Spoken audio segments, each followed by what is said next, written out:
Namaste. This is Amber Jean. And I'm Sid. Hi, Sid.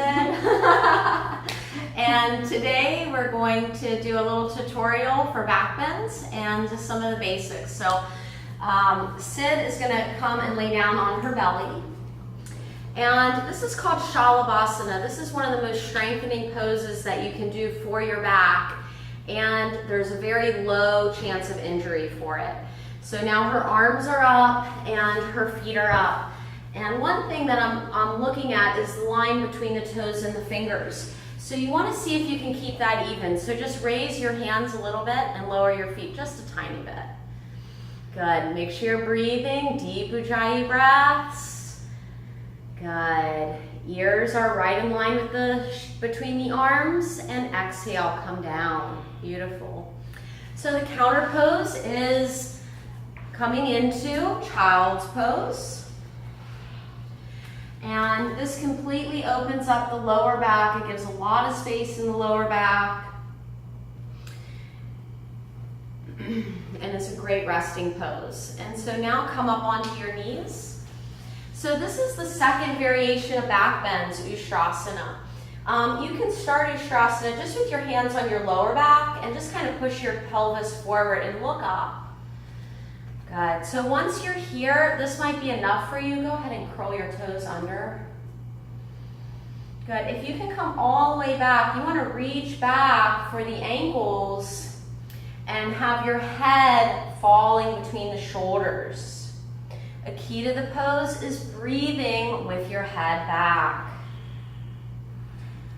Okay, now lifting up from the center of the chest, the head comes up naturally. Exhale, rest in child's pose.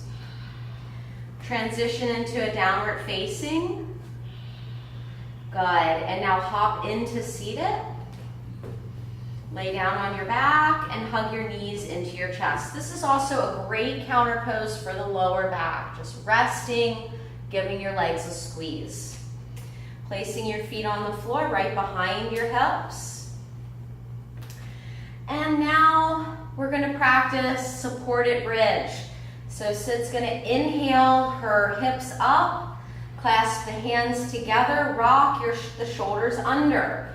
So by rocking the shoulders under, there's space under the neck. I can fit my fingers under her neck. Good. Deep breath here. This is a great warm-up. You can even come up onto your toes. Good. And exhale, come down. Good. Taking a rest.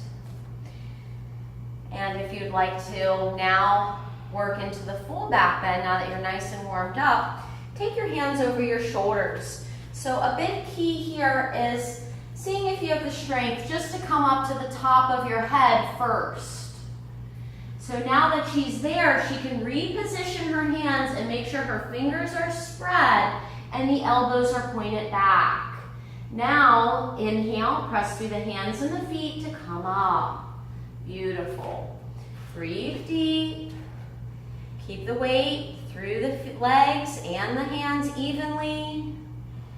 Once again, her ears are in line with the arms. Tuck your chin, slowly come down. Beautiful.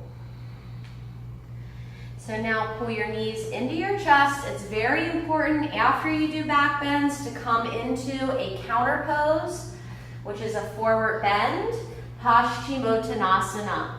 So this lengthens out the spine.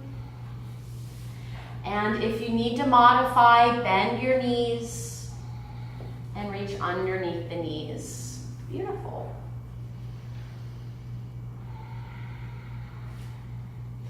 Good.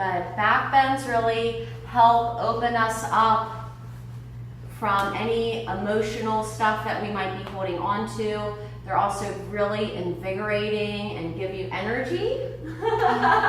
And they make you feel good. So be inspired, everybody. Thank you, Sid. Thanks, Amber. Namaste.